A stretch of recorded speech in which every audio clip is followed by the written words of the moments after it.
My name is Christy Busby, and you are about to listen to the next episode of my podcast called F.A.T.E, From Atheism to Enlightenment. So come on in, join me. We're going to talk about it all, from atheism to enlightenment. Alrighty, guys, here we go. Get ready, and welcome to your F.A.T.E.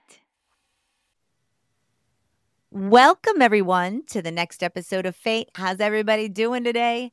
On today's show, I have award-winning writer and journalist David Edwards. He has a new book out called A Short Book About Ego and the Remedy of Meditation.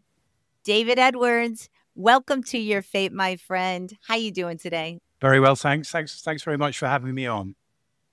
Thank you for joining the show. I'm always talking about how people are kind of walking around, not fully awake, not fully conscious, not paying attention to their emotions, not paying attention to how they're feeling, not paying attention to why they're having the feelings that they're having. So I'm very excited to talk about the concept of the ego, because most people aren't even aware how badly they are triggered by this thing that we call the ego. But first, I always like to hear everyone's personal journey, and I'd love to hear yours. How did you come to write this book? Have you had any kind of spiritual awakening? Where do you tap in the waters in that pool? So tell me a little bit about how we got right here. Well, if I go back to the early days, I grew up in quite a privileged family in a way. I mean, my parents came from quite a humble background, kind of working class, but my dad was the first guy in the family who went to university, and he was very sort of gifted at maths, and it ended up running a paper mill. He was managing director of a paper mill, and he had the Jaguar, he had the swimming pool and tennis court. We weren't mega rich by any standards, but we were comfortably off. And I noticed that my family and his friends were all sort of doing quite well. We lived in a nice part of the southeast of England, and they had this conventional success, but they also had a lot of divorce, a lot of alcoholism, a lot of Valium. And I thought, wait a minute, if this is success, what does failure look like? So sort of from an early age, I started wondering, is this success really? And if it isn't, what is there such a thing as happiness and success? And I wasn't somebody who ever really just accepted the version of happiness that was promoted by the culture, by the media, and so on. I asked myself, what is happiness? And so that really got me started. And then sort of all the way through university, I started reading political philosophy, Jean-Jacques Rousseau, and he was talking about the wonder of nature, and if we live in accord with nature, we're much happier than when we live in big cities and so on. So that was quite a sort of romantic ideal. And so I was a bit of sort of romantic about the idea that if we just returned to a more natural way of life, we'd be happy. But that didn't seem particularly convincing either. But then I worked for corporations for 5 years in London, and I found that incredibly boring. And my sort of questioning about whether that was real success continued. And I came across Joseph Campbell's book, The Hero with a Thousand Faces. And he said, if you put something dead at the heart of your life, for example, money, which is what I was doing. I was just doing my jobs, working for British Telecom, for example, for money. He said that if you put something dead at the heart of your life, you will experience life as a deadness. And he said that what we're looking for isn't really a meaning to life. It's an experience of being alive.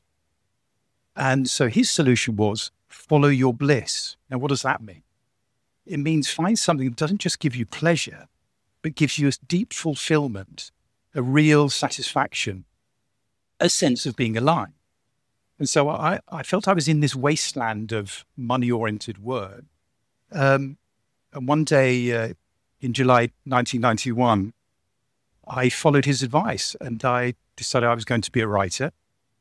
And because what I loved doing was writing stories and writing philosophical essays and reading about all these issues.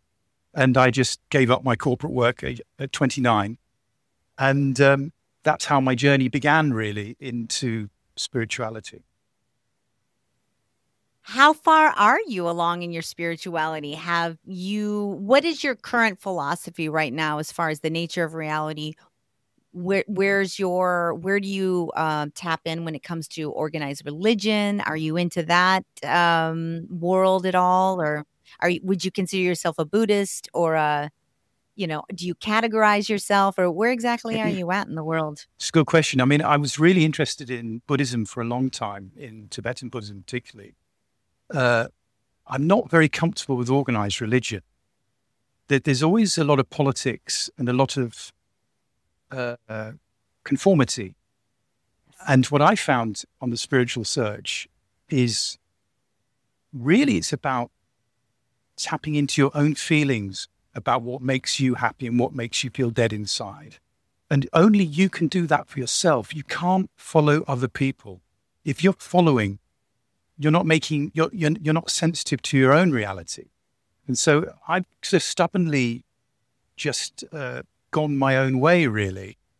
And I've sort of read an awful lot of Osho, Eckhart Tolle, these kind of enlightened sort of mystics.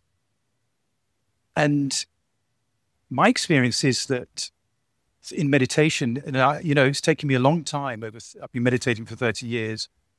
My experience is that the happiness that we seek outside us will always disappoint us, because the real happiness is inside. And that sounds really implausible, but actually there is a source of bliss and love, which is always there, but it's always drowned out by this incredibly noisy, painful mind. And Kabir, the mystic Kabir, called it the divine melody inside. And the mind is like a roaring jet engine. And as long as your jet engine's roaring away, if you're very ambitious and you've got all your plans, you just can't hear this very subtle but incredibly powerful divine melody inside. So that's where meditation is really the only answer, because when you meditate, you move your attention away from your thoughts into your feelings or into your breathing or whatever it is. And then your mind calms down, and then you can experience gaps in thought. And through the gaps in thought, you can experience this love and bliss. So my philosophy or religion, if you like, is very simple. We're all looking outside for happiness, and we always fail. And it's only when we look within, and in our culture, there isn't a strong tradition of looking within, because the whole culture is about selling us products and making money out of selling us external solutions. So it's quite a challenge to overcome that propaganda and say, I'm actually going to experiment with looking inside. You and I are like-minded friends. I haven't been on my spiritual journey for as long, maybe 5 years, maybe. But I am finding I am also not an organized religious person. I was an atheist most of my life. Then I had a health crisis, and then I had this incredible transformation within, and I had my own journey, and I'm still on it. And I'm still figuring out exactly what my belief system is. Yeah. But I will say that I am not somebody that is going to align with just one way of thinking or being, or an overall religion. I think I am finding that for myself, true happiness is absolutely something that lies within, and that being my most authentic, truest version of who I am is what I believe we're all here to do. And that is what I am trying to do now with everything in my life, with who I am, with interacting with other people. My own personal spiritual beliefs, practices may not align with everybody, but I certainly don't think that there's one line of thought or one way of being. I think it all depends on your own perspective and where you are, and what Joseph Campbell says, what gives you your own personal bliss. Yeah. And it's it's hard to get to that place. I got to this place through an awful lot of trauma, through an awful lot of like shadow work, doing a lot of work. And most people are so distracted. We're on our phones. We have 3 jobs. We are unable to even take a breath to evaluate where taking the temperature. We're just kind of programmed to not tap into ourselves, to look for all exterior problems, happiness, everything exterior wise.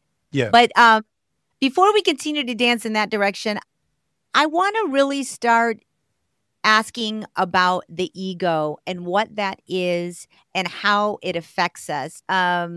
What is the ego? What is its purpose? What is it supposed to do within our experience here on this plane?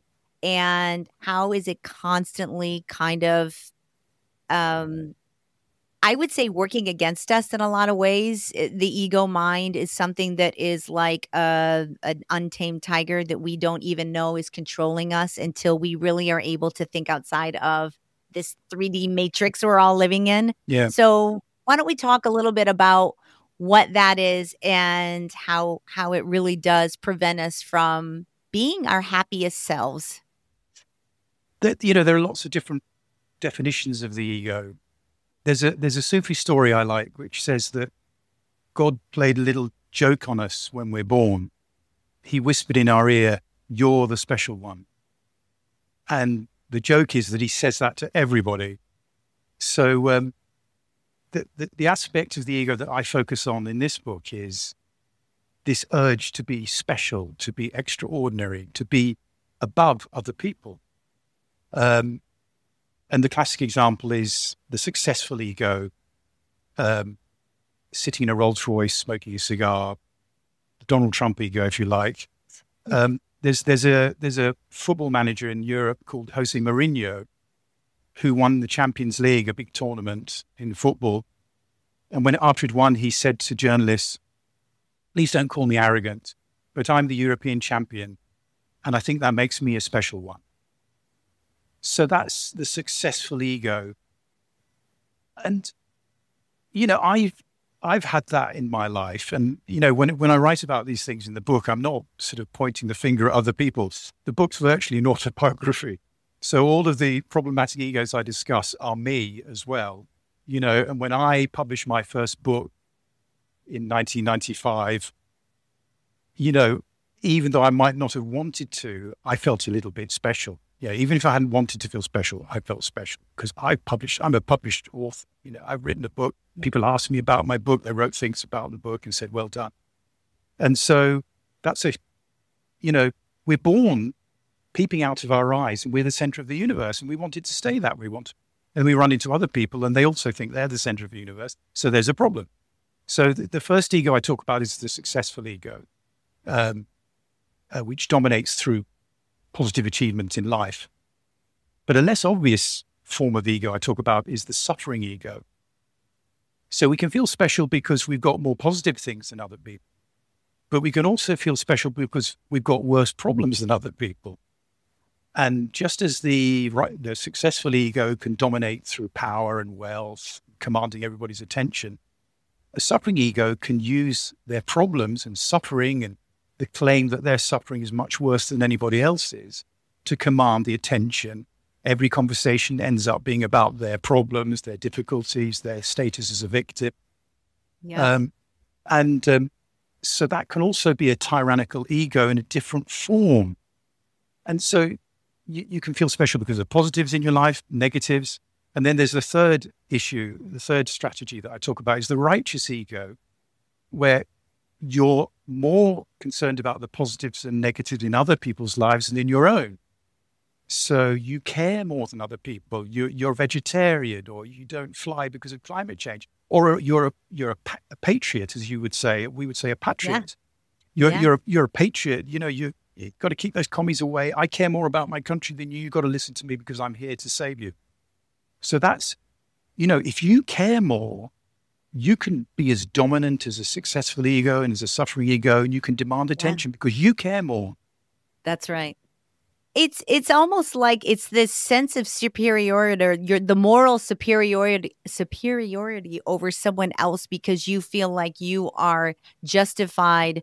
You're the holier than thou individual. Exactly. You Yeah. have the you're on the right side. They're wrong. I mean, you see that so much in our culture now, that people, whether it be the successful ego or the righteous ego or even the suffering ego, because attention is attention is attention, whether it's attention for suffering or attention because you're successful and people are looking at you driving around the street in your Jag.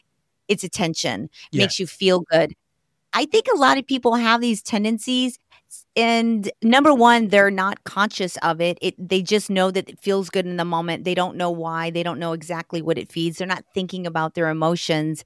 But also, um, the other side of the ego that you were speaking of in your book was, for example, when somebody else is winning, when somebody else is successful, when somebody else is getting the attention, we automatically think of ourselves and think, well, what about me? Why am I not getting the attention? Why am I not winning the award? Why am I not getting on that platform or that stage or that whatever?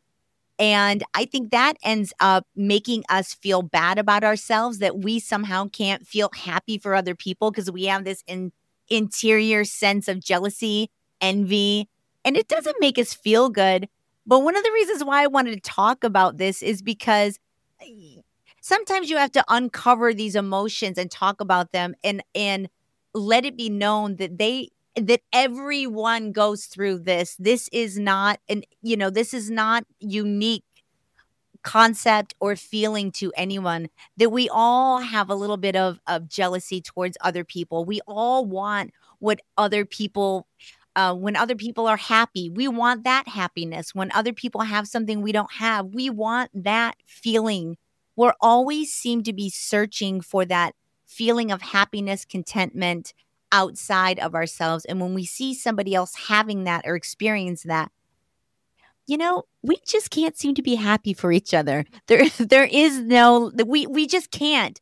And I don't think people understand that is our egoic mind, not playing tricks on us, but really controlling the narrative of our emotions and how we feel about ourselves. So what are your thoughts on that? Absolutely. I mean, the novelist Gore Vidal said that when a friend succeeds, a part of me dies. Yes, I love that. exactly. But it doesn't mean that we're bad people. And I think it's really my excuse with writing all of these things. And really, I'm writing about me with these awful issues with ego. I'm not particularly drawing attention to the examples from myself, but it's definitely me as well in all these three forms of ego. Is that it isn't that you shouldn't have these things, because it's part of the mind which hasn't been observed properly in meditation. The thing is to be aware of it. If you can be aware of it, it's like Eckhart Tolle says, to be aware of ego means it's not really ego. The real problem with ego is when somebody's sitting there, no, I'm not a righteous ego. I'm just right. Yep. So, but there's a lovely quote from Osho. He said, "Your pleasures are written in water. Your suffering is written in stone." Mm-hmm. And there was a wonderful example last week of Scotty Scheffler, who's the world #1 golf player, American, I believe. And he was saying, it was only a few days ago, he's like the #1 golf player. He's earned $65 million. He's the best, most famous. He said, "This life isn't fulfilling." He said, I devote my whole life to winning the tournament, and I feel euphoria for maybe 2 minutes, and that's it. And then it's back to the next, and then it's on to the next tournament. He said, what's the point? He says, I'm not encouraging people to be golf players, because what's the point? It doesn't give you happiness. It doesn't fulfill your deepest needs. But the real interesting thing, which goes back to that quote about your suffering is written in stone, Scotty Scheffler feels euphoria for 2 minutes. But somebody who fails and fails and fails to win a golf tournament all their lives will suffer and suffer and suffer for decades. If they get close to winning and didn't quite win, they're tortured. We all know there are people like that. Rory McIlroy, another golfer, was tortured. I'm not a big golf fan, but these guys are quite interesting. They're tortured. So the irony of seeking external success is when you get it, it doesn't satisfy you. And when you don't get it, you're tortured. So it's a lose-lose situation. 100%. And I hope as many people as possible read this book and start to understand that happiness truly does start within. I'm working on it myself. It is a practice. I do meditate. I do work on understanding when I'm starting to have feelings like this, that my personal mantra is I don't compete anymore. I attract what I want. I try to fill myself and be as loving and creative and joyful and happy as I possibly can, because I truly believe that what you think, feel, and say, you will attract in your own reality every day. So rather than focus on somebody else having more, being more, whatever the more is that you feel like you're lacking in your own life, I feel like the only antidote to that is to, number one, never compare yourself to somebody else's journey. That is their journey. That's not your journey. Everybody has to be able to understand that they are capable of creating their own journey path here in life. And if they are seeking that happiness, and hopefully it's not financial happiness. We have been tricked to consume. We have been tricked to feel like the latest gadgets out there are going to fulfill us. We have been tricked to feel like the next bright, shiny thing is going to be the next thing that really gives us that contentment. And that is a dead end.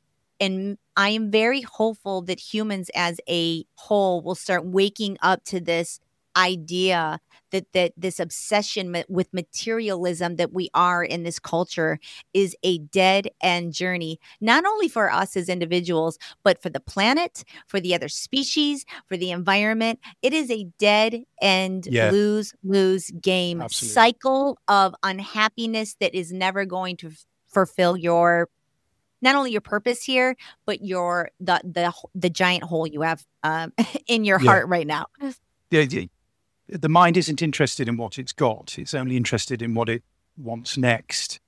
It wants the new thing, but the new thing always becomes the old thing, and then you want the new thing. That's what they talk about samsara, the wheel of becoming, that this process can't end. You can never have enough. And so obviously that kind of system on a finite planet is going to lead to the disaster that we're seeing now with climate change. The only place I would disagree with you slightly there is if I say to myself, you shouldn't compare with other people, you should do this, I should be that. We've got this nuclear reactor of an ego blazing away in the center of our being. And our mind says, I shouldn't compare or I shouldn't want shiny objects. But the ego, the nuclear reactor generating this incredible ball of energy, is constantly pushing us in that direction. So whatever good intentions my mind has, the ego tends to win over in the end. Now, the great thing about the ego, I say great, it causes a huge amount of pain because the strategies it employs for succeeding don't work, as you've said. So it causes pain. Now, you can use that pain as a portal for meditation. So just to give an extreme example, which I talk about in the book, that my dad died 5 years ago at the height of the COVID epidemic. He didn't die of COVID, but he was stuck in hospital for the last month of his life, couldn't see me or the rest of the family. And he was let out at the end with failing kidneys and a heart and died within 24 hours of coming home. And I was sort of, overwhelmed with sadness and anxiety and anguish. And it was almost a feeling of claustrophobia because you can't escape. How are you going to escape your own feelings? So I was just really suffering a lot, obviously, because my dad had died and I hadn't managed to see him before he died. And so I sat down in meditation, as I always do, and I just watched this pain in my chest. It was like a ball of fiery anguish and pain. And I watched it and watched it. It became more intense as I watched it. But what I'm doing when I'm watching it is I'm not thinking. So the thinking mind, which is spinning around, generating these painful thoughts and painful emotions, starts to slow down because my attention's elsewhere. I'm not watching the thoughts and continuing the thoughts. I'm watching the pain. And as the thoughts slow down, the pain changes because it's not being fed by thoughts anymore. So it started to calm down. And it actually, after about the half an hour, 40 minutes, started to be pleasurable, which seemed a bit indecent almost when my dad's just died. And I continued watching my pain. And eventually a gap appeared in the thoughts. And this is the really remarkable phenomenon which mystics have talked about for tens of thousands of years. And it's the reason I wrote the book, is that when there's a gap in thought, you can experience awareness unobstructed. And it is an experience sitting on a chair, doing nothing. Your dad's just died. An hour ago, you were in total hell. Suddenly, you're full of love and euphoria and ecstasy. And so I actually wrote in my meditation journal, bliss in the afternoon meditation. I was, so the pain of the ego generates all of these painful emotions. That's a more extreme example of how we can suffer. But the ego, jealousy, anxiety, anger, resentment, you can sit and watch that pain. And as you watch it, your thoughts slow down, the pain dissipates, and you can experience a gap in thought. You can experience love and bliss. And to me, when you've experienced that even once, even just a glimpse, you know that that's where the answer lies. You know that all of these frustrating searches, like Scotty Scheffler, the golf players, he's working himself to death to achieve these tournament wins. It's not helping. But you can just do this. You can watch the pain. And then you deactivate the ego so that you can start to make different choices. Then I don't need to compare with the other person because I've got what I need here. I don't need a shiny gadget because I know it's in here now. And then so it loses its magic. Yes. It's definitely an ego trap. There's no doubt. And I don't think that I feel that our culture sets us up to do anything but pay attention to within, between our slave economy that we currently have, where people are so overworked. We're programmed to think if we work all the time and we get ahead and we have the big house and we have the cars, or we're working 3 jobs and we can barely keep a roof over our head. We are on a rat wheel system right now where unless you're swimming in the top 1%, you are really consumed with thinking about money, with thinking about how you're going to make your next big thing. There is no time, it feels, anymore we don't even encourage people to, well, let me say this. This might be an American culture thing, because I know over in Europe it's a little bit different. You guys take the month of August off. You don't work like in America in particular. It is really drummed in us that if you don't work your tail end off every single day, you are not worthy you're not worthy. Yeah. You're unworthy. And it is such a trap, a mental trap. And it serves as such a disservice to figuring out what does make you happy, what and who we really are. What is your sole purpose here? And it becomes this rat race of just running on this treadmill 24 hours a day and working, because that is what the level of expectation is. That is somehow makes you a respectable citizen in this country. Yeah. And if you're not working hard, you are not you're not worthy of being a part of the I don't even know what you would call it, the mainstream culture here, I guess. Respectability, yeah. The respected, culture. And it's why you see outrageous amounts of people with mental unwellness everywhere, is because of the system that we are swimming in now that does not, we were never meant to live as human beings the way we live on this planet. It's not who we are. It's not who we are at our core. It is not how we are supposed to be experiencing this plane. And I don't know what the answer is, how to. I personally have completely and totally escaped the 3D matrix on many levels compared to what I used to be. Like, there is a ton of political unrest out there in the world now that I choose to be out of the loop in. I choose not to pay attention to that. I choose not to partake in the outrage because I do believe it is a distraction in a lot of ways. And it does keep you fearful, angry, outraged, insecure. And I don't want to live like that. I try to live my life every day knowing that right now, in this moment, I have everything that I need. My belly is full. There's a roof over my head and I am happy. And I don't live in next year and I don't live in the rear view mirror anymore. I don't torture myself with prior mistakes and I don't fear the future.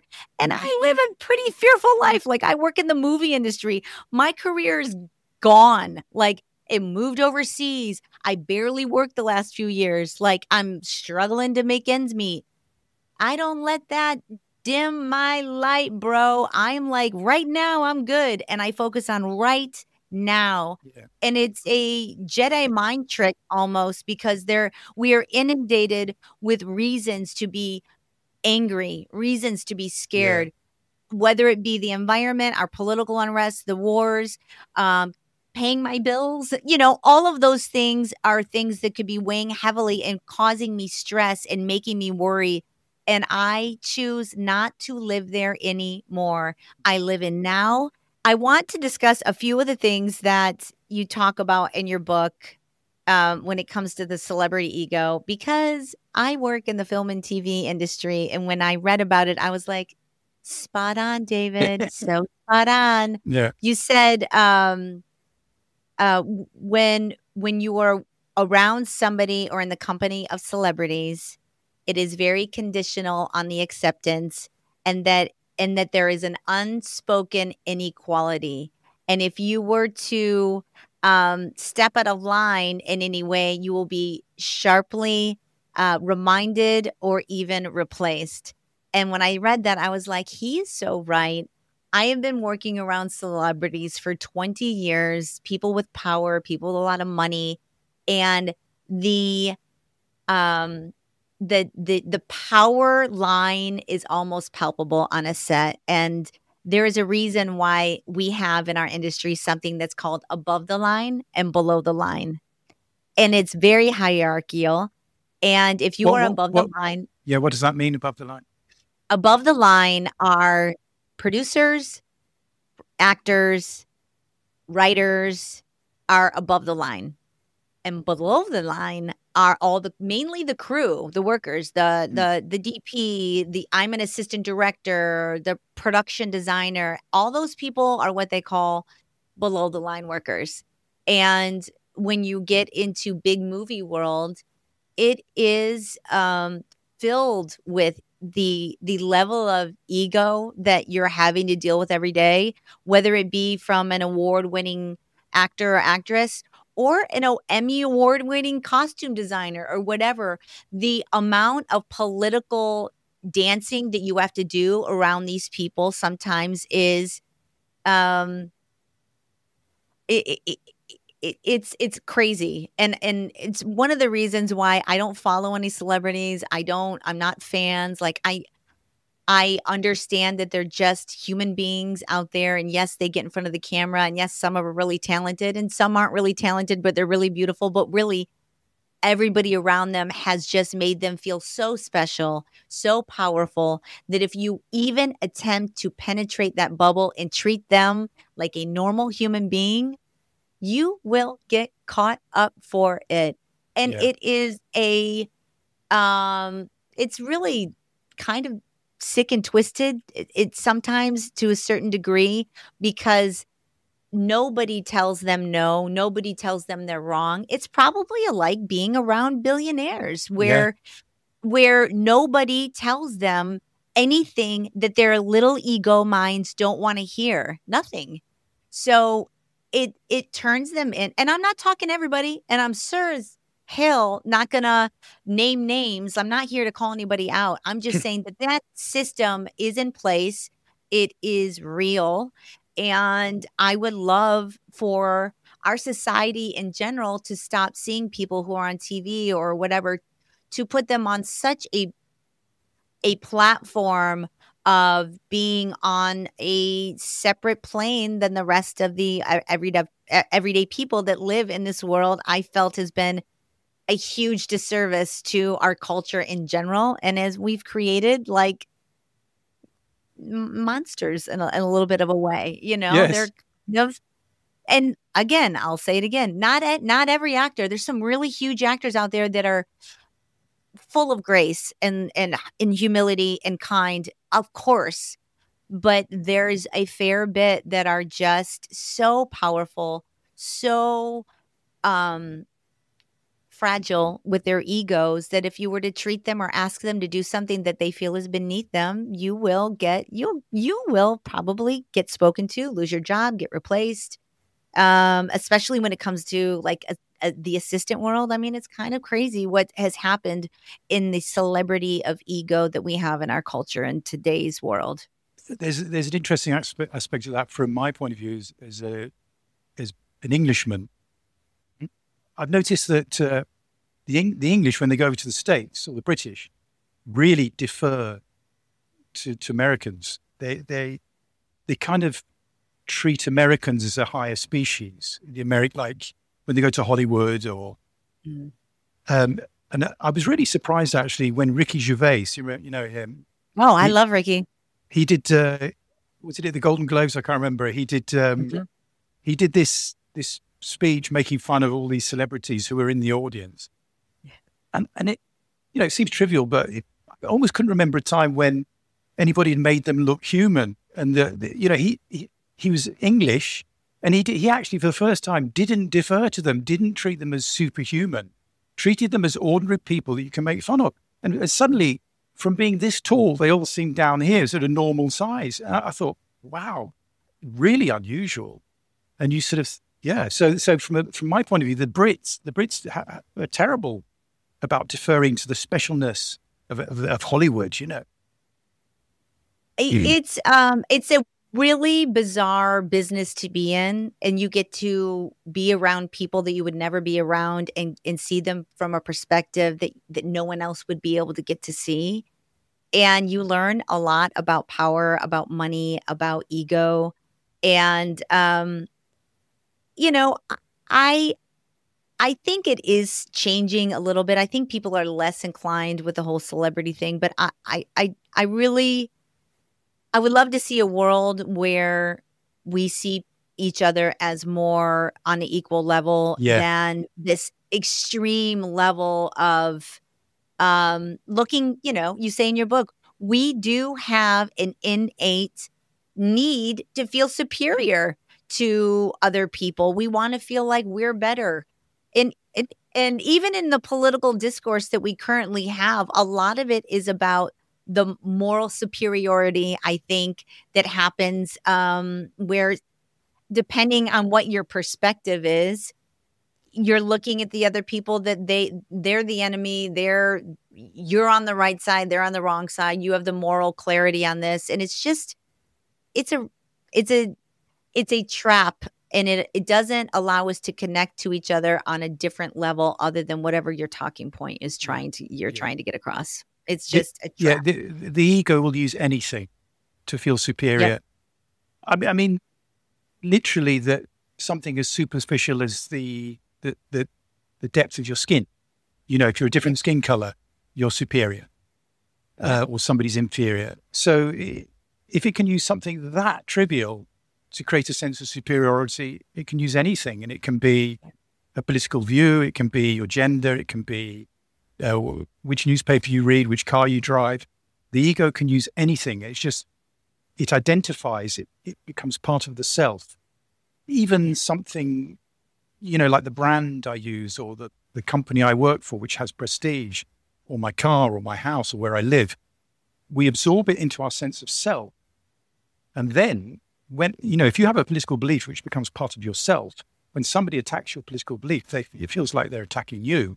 And so you will defend it as if you're defending for your life. So this is the real problem with the ego, is that it makes us completely intolerant because we feel, I mean, you've seen people on Twitter now called X, and you have Twitter spats where people argue and argue and argue and argue. And for everybody else on the outside, they look insane. Why? They're going on and on and on, abusing each other, fighting. What are they doing? Their ego is fighting for its life because they're holding on to, they've identified with a particular position, particular argument. And so it's become part of the self. And so to be beaten in the argument is from their perspective, from the ego's perspective, to be killed. So it creates this incredible fanaticism. It has. There is a level of hate that is living out there today that I have never seen in our culture. I agree. And I think social media has destroyed our ability to connect with one another beyond this superficial, whatever team, red shirt, blue shirt game that we're playing with each other that is now escalating into a level of hatred that is only going to lead to bad outcomes. Mm-hmm. And the level of pettiness in winning and not allowing somebody else to ever have a point or even consider that somebody else might have a point, because that means your ego would have to accept that it had an inferior point of view on this particular matter, and nobody could admit defeat or that they were wrong because it would hurt their ego.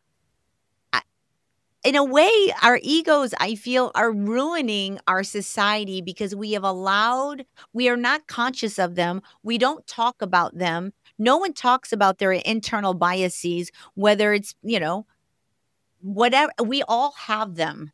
We all have internal biases. We all have things that trigger us, whether you're super religious and people of, gay and or whatever people you're not comfortable with, and it makes you frightened. So you react in crazy ways. You're not able to even analyze why you feel the way you feel.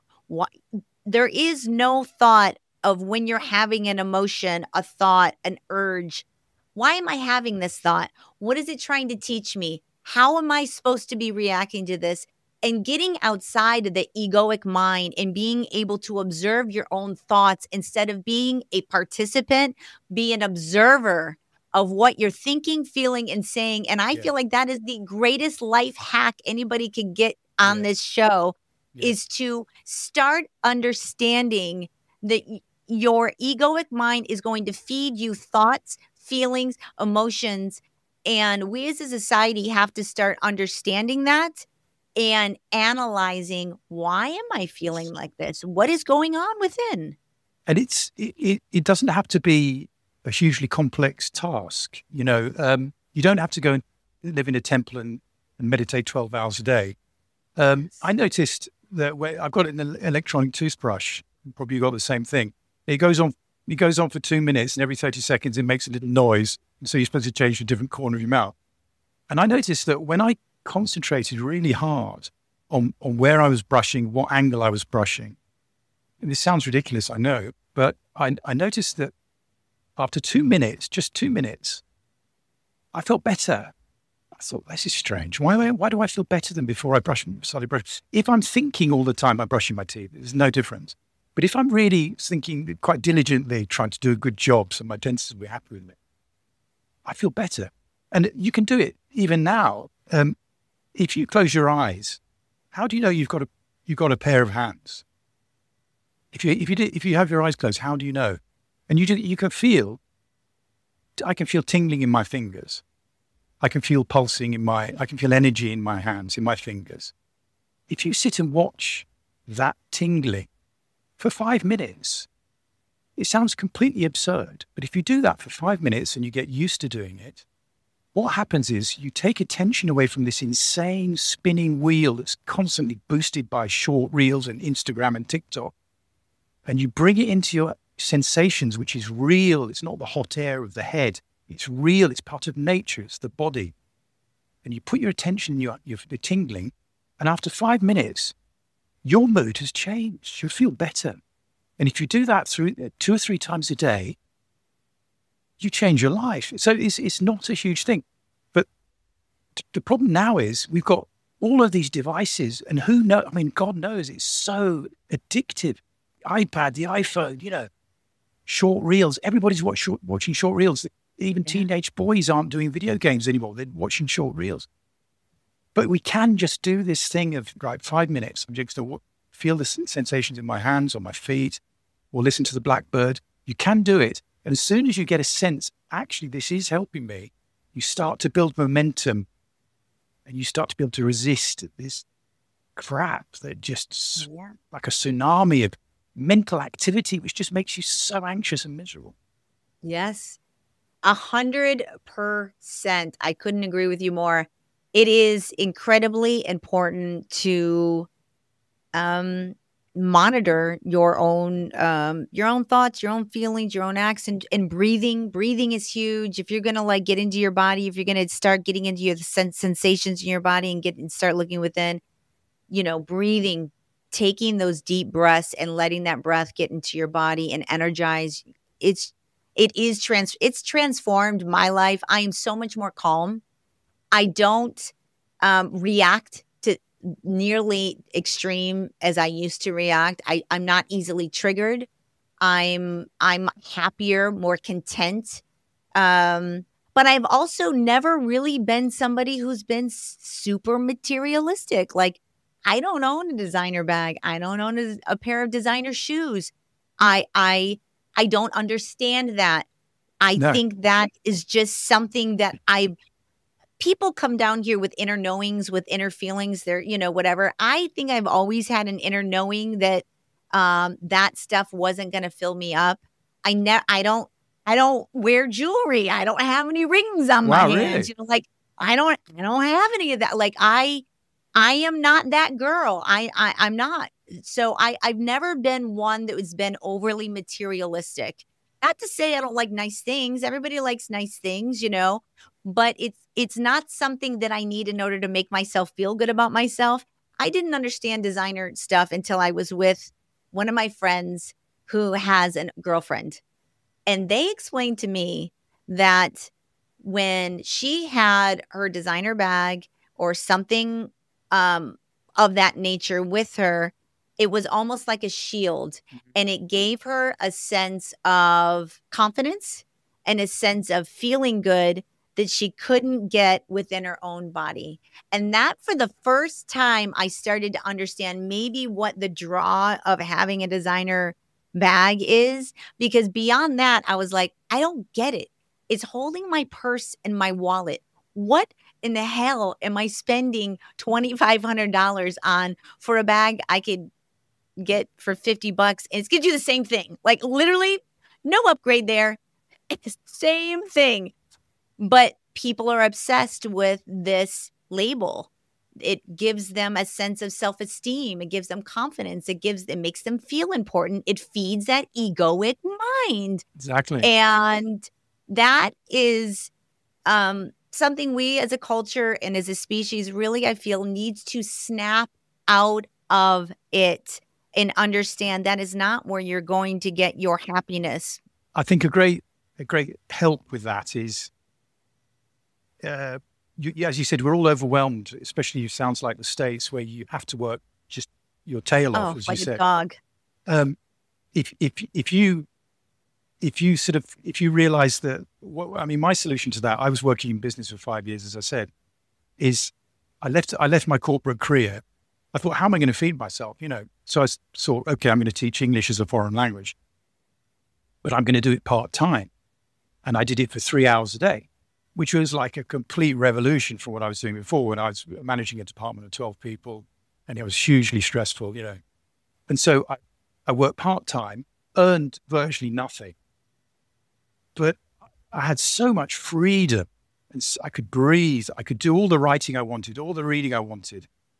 And I value that freedom so much that any attraction I might have had towards the brand vanished, because I thought, which do I want, the brand or freedom? I'm just so happy to be off the corporate hamster wheel, and to have my freedom. So that those two can go together. You can support that rejection of the stuff you don't need, by the fact Yeah. that not having it means you can be more free. Yeah. I mean, I will say this, I probably live one of the most liberated lives as an adult woman like I live in 2 places. I'm not married. I can take care of myself. I don't have a corporate job. I'm not tied to a Monday through Friday gig. I work when I want to work. I mean, well, let's just say now that the movie industry is like left town, I'm in a different situation. But for most of my life, I chose when I wanted to work. When I worked, I made a lot of money. I have lived and have been very extremely blessed to live a very liberated life. And there's no way at this point in my journey I could ever go and work for a corporation. I No. couldn't do it. No one has ever told me where to be. I mean, don't get me wrong, when I'm working on a show, it's from this date to this date and it has an end. And I can choose to never work with those people again, or we were cool and I can go on to another show with them. You have autonomy about your life. Somebody doesn't own you. I don't have a manager saying you're going to do this on the weekend or you're going to work Christmas or you're going to do this. It is such a rarity, a blessing. And I'm not rich. I'm just like a middle of the road person, like just, barely getting by like everybody else, but utterly so happy that I don't have anybody owning Yeah. my life. It's worth so That much, isn't it? that is worth more to me than anything. And it's very hard it's hard work being in the movie industry. I work incredibly long hours. It's very logistically stressful. You're constantly putting up 8 balls in the air and juggling them all for as long as the show is. But at the end of that show, I can take 2 months off. I can take 3 months off. I can take 1 month off. I can go right into another show. I have the ability to control what I do in my day to day. And most people don't even understand what that feels like. And it hurts my heart that so many people have a lack of control over their day to day, not only because they have bills to pay, but because they're constantly being told where to go, what time to be there. I just could not consider myself a free person and live under that kind of regime. No. I'm sorry. No. It my who I am, my internal being does not align with that. So It's fantastic. Yeah. That's I'm a rare bird out there and I'm super grateful. And, I wish more people had the ability to choose how they spent their time. I well, think we were all meant to be in that world where we're choosing how we're spending our time more. well. The American philosopher Thoreau said that he went from trying to sell. He used to make baskets and sell them for money. And he said, I went from trying to work out how to sell my baskets to working how I could live so that I didn't need to sell my baskets. Yeah. So, live simply and enjoy the freedom. And then you don't need to go chasing all of these glittering objects because you have real happiness. Yeah. I mean, I wish people understood. It's so easy to look at somebody else and want what they want. It's our ego mind. They're not conscious of even doing it anymore. But if they only knew there's so much more on the other side. There is so much more. Once you get through and you understand who you are, you understand you start monitoring your own emotions, your feelings, and starting to really discover who you are internally. There's so much more freedom on the other side of that. Yeah. There's so much more bliss on the other side of that. Yeah. You just have to do the work. It's not easy. It's not like you're going to sit down tomorrow in a 5-minute meditation and life's going to be all cheesy breezy for you. It takes a discipline. It takes time. It takes an intention there to do the work so you can get to the level where you are not being triggered or affected by the minutia of the 3D matrix, and you take yourself out of the mix and understand who you are. It's so, I can't, stress that enough, that there really is so much more to being here than the 9-to-5 job, the rat race that we find ourselves in.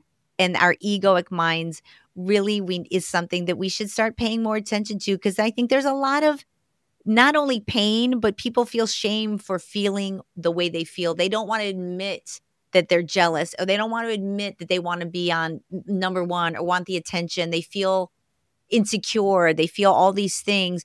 But honestly, we are all human beings, and we are so much more alike than we will ever be different. We just are. Yeah. And people think we're so different and this and that. We're not. If you get rid of the surface bullshit, we are very much all very much alike. We all want to be safe. We all want to be healthy. We all want to love our pets or children or husband or wife. And we all want to be happy. And part of being happy is figuring out, who we are inside and doing the work, Yeah. digging deep, doing the work. David, is it I want to say David. So, David, so what is your best advice for people who are going to read this book? What's the greatest takeaway? What are you hoping people will discover after reading your book? Well, I mean, there are two parts to the book. First part, one half is I give all of these examples of famous people who've achieved massive things in sports, pop stars who had incredible sexual gratification, intellectuals who achieved massive fame and success, people who are billionaires, writers who achieved massive fame and success, none of which made any of them happy. Even Buzz Aldrin, who was the second man to walk on the moon, he said there was just such a feeling of what next. He felt so empty afterwards. So the first part is to say, look, let's look at all of the supposed avenues of external success. Look at them realistically and see that they don't succeed, that they don't give you what you're hoping they'll give you. And then experiment with looking inside.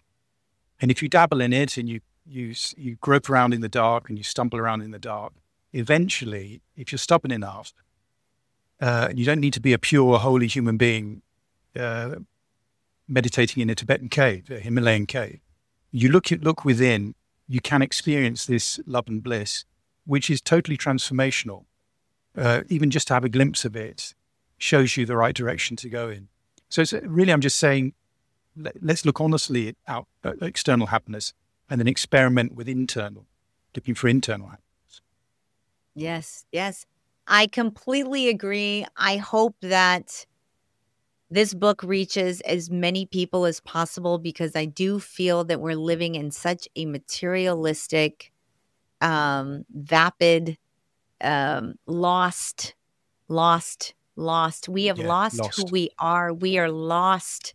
And I think that I am rooting for humanity. I am rooting for us to start really understanding that we are heavily, heavily programmed, number one.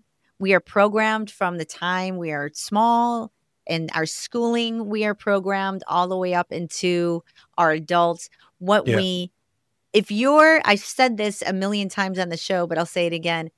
If you're not constantly having a filter on your eyeballs for what you're letting in, every single thing you're watching has some sort of agenda. And you have to ask yourself, what is this trying to get me to think, feel, say, or do? And if any of those things result in anger, fear, insecurity, distrust, turn the channel, man. Like, turn that stuff off. That is its intent. And if people don't start to understand they're getting spoon-fed and programmed to feel and think a certain way, they're never going to be able to tap in and understand that the egoic mind has its own agenda. It has its own needs, and we don't always need to be giving into it. And we have the ability to become aware of our thoughts and our feelings and our emotions, and we have to start asking the questions, doing the work. Get into a meditation and watch things unfold. Everybody that I know isn't working in, there's so many people that I know that are not working in the movie industry. And I'm telling you, David, the only reason I have a job right now is because I manifested that, because I always I say it, I speak it. I think speaking is intention, it's energy. You put that intention out there, you embody what you want to bring into your life, and the universe will help you out. It is the universal law of attraction. It is a life hack, and you should start doing it and watch things unfold in another way in your life that is entirely new based on how you're thinking, what you're feeling, and what you're saying. That's it. Yeah. That's it, gang. All right, David, where can people pick up your book? So it's a short book about ego and the remedy of meditation. It's from published by Mantra Books. It's on Amazon. It's on Barnes and Noble. It's on Hive. It's on Collective Ink. People can contact me. There's an email address at the end of the book. And also, I've got a website called medialens.org. And they can write to the editor there. I'm one of the editors. Yeah.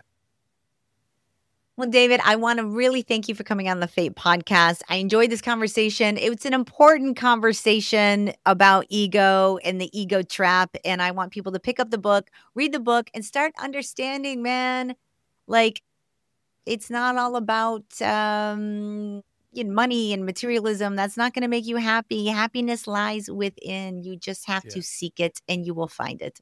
Yeah. All righty, guys. On that note, we're going to leave it there. Thank you, David Edwards, for coming on the show. Oh, thanks for having me on. Thank you, sir. We will see you next week, gang, on F.A.T.E, From Atheism to Enlightenment.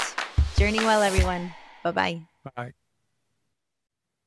And that is a wrap on this episode of F.A.T.E, From Atheism to Enlightenment. I want to thank David for coming on the show today. I thought it was a great conversation. We didn't get too far down the path of meditation and spirituality, but I think that talking about the ego, making people aware of it more, that it has its own agenda. It's a constant beast that needs to be fed, whether you are running around big shot billionaire or you are an ill person that somehow is in this circle of liking the attention that you get from your tragic life, or whether you're feeling super superior to others because somehow you have the moral clarity and others don't. We all want to feel good about ourselves. And David's book really is a way to come to terms with those feelings that everyone has, whether they be jealousy, envy, um, seeing somebody happy and wanting your own happiness, seeing other people achieve and feeling the sense that you deserve achievement too. All of that is your ego mind talking to you. And when you can identify it, recognize it, you can do something about it, because our ego minds are not really always acting. They're acting in our best interest, but it sometimes leads to behavior that I feel is kind of ruining our culture and the way we interact with each other. There is this self-obsession, the selfies everybody takes. There's the putting yourself on social media. There's this self promotion that's happening. Our egos love that kind of behavior for sure.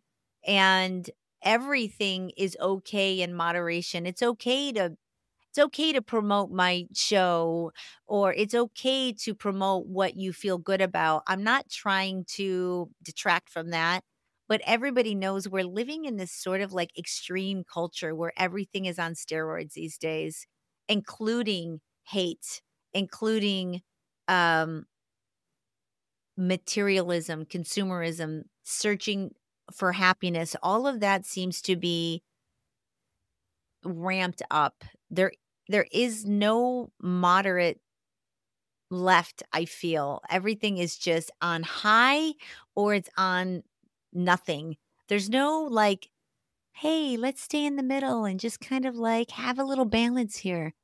There's a lack of balance, I think, in general in the world today when it comes to things. So I just want to do a little show about the ego trap and how it can keep you from happiness. It can't keep you from feeling fulfilled. We always think that when we get this next thing, this job, this house, this whatever, it's going to make us happy, content, and feel good.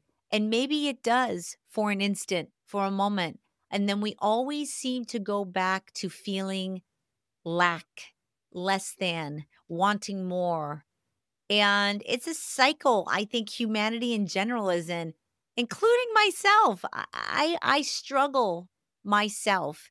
It is only in the last few years that I've been able to start recognizing my behavior, understanding myself, and snapping myself out of it. And asking questions like, why am I feeling this way? Why is this triggering me? How should I be reacting in this situation? And there's nothing wrong with having moments of anger, um, moments of feeling jealous, moments of feeling unhappy because somebody else has achieved something and you didn't. It's normal behavior that I think everybody should embrace. I think people like to feel that they're above that. Oh, I was fine. I didn't care that so and so Sally won the homecoming queen and I didn't. Like, it's okay. Like, we're all wanting to put our best selves forward. We all want to shine. We all want attention. We all want to feel special. We all want to feel loved. It's a part of our ego. It's a part of our minds. It's a part of how we're built. And there's nothing wrong with that. I just wanted to do a show highlighting, like, hey, y'all, it's okay to feel this way, but maybe we should start thinking a little bit more about why, what it means. Oh, I'm feeling this way because of this. Let's realign and think a good thought. Oh, I'm feeling a little angry today because I watched too much television. Let's realign and sit for 10 minutes, breathe, get into my body, feel your feelings and release them, transmute them, move through them, and you will feel better, more centered, more grounded, happier. And turn off the television. There's so much programming. There's so much out there that is just there to distract you, to make you angry, to make you scared. And yes, there's a lot of fearful, terrible, weird ass shit happening in the world right now. I feel like I have woken up in some sort of dystopian nightmare and I can't seem to escape. It doesn't seem real sometimes. I'm like, "Get the fuck out of here. Really? That's going on?" Like, I don't know. Maybe it's just my perspective, but I feel that we are in some interesting times. And I am choosing not to focus too much on it because I don't think it does me any good to worry, to stress, to be fearful, to be angry. It is only going to bring more of that into your life. And that's exactly why you're completely and totally inundated with shit that is going to make you fearful, angry. They want you to be angry and outraged. They want to distract you from who you really are. And at the end of the day, we are love, we are bliss. And if you tap into that, your inner core, and you feel that and you breathe into that, you will start understanding that. And I hate to get all like woo woo and everything, but it is true. And David and I were talking offline, and I was like, look, there's no way you could have told me this 5 years ago. I say this on the show very often that people need to be shaken before they can awaken to who they are. Because when you're living in your ego mind and you're not aware of it and you don't even understand how much it's controlling you, you're resistant. Your egoic mind is resistant to anything that's changed or feels weird or odd or different or un unnatural. And it's only when you get dragged through a psychological trauma, a health crisis, something where you get shaken to your core and you start to snap out of it and start questioning everything and start looking at things differently and start doing some work to expand your mind, understand who we are, all of that stuff. All of it, all of it, all of it. So I hope this episode at least illuminated you a little bit to how impacted we are by our egos, and start paying attention to what you're thinking. Start paying attention to how you're feeling, and start questioning this idea. You have to be able to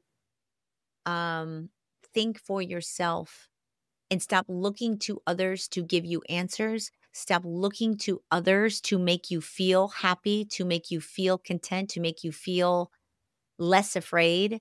There is nothing to be afraid of. There's nothing that you can't accomplish that you put your energy, your focus, your intention towards. Nothing. I'm working right now.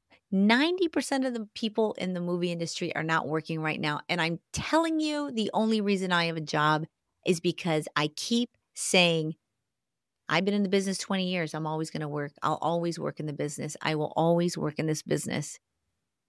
And I think what you think, what you say, what you intend, your speaking, your spelling, it will transmit its energy and it will show up in your reality. It might not show up in 24 hours. It's not an instant gratification thing. It is something that you work on. I work on my vibration every day. I work on how I'm feeling every day. I breathe every day.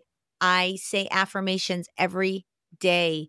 I am constantly trying to keep myself vibrating at a level where I am going to attract my highest and greatest good.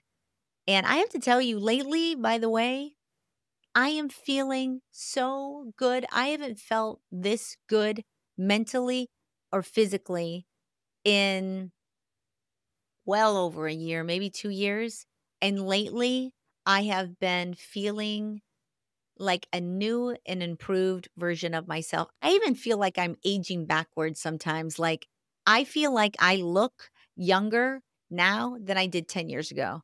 And I'm telling you, it's because I am having a mental transformation happen within me, and it's affecting everything, my exterior, my interior. I feel even while working, I am less triggered by people when I have a very intense job, and it's very overwhelming. It can be very overwhelming. And I find that I am calmer. I take things in stride. I'm happier. I don't get irritated. I'm just managing my emotions better. And emotions are energy.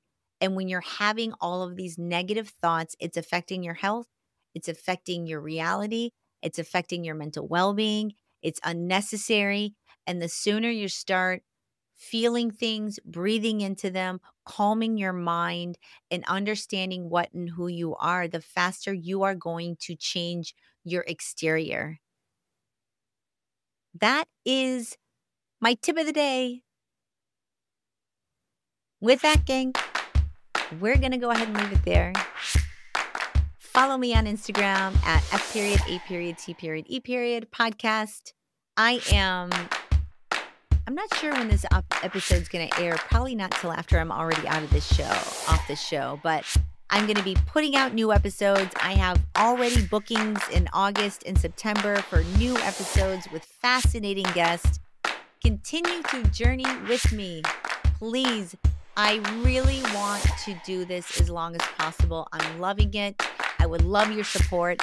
Tell a friend, subscribe, like, rate the show. Do all the things so I can continue to grow and expand and touch as many people out there so I can raise the consciousness of this planet. With that, gang, welcome to your fate. I'll see you next week. Bye, guys.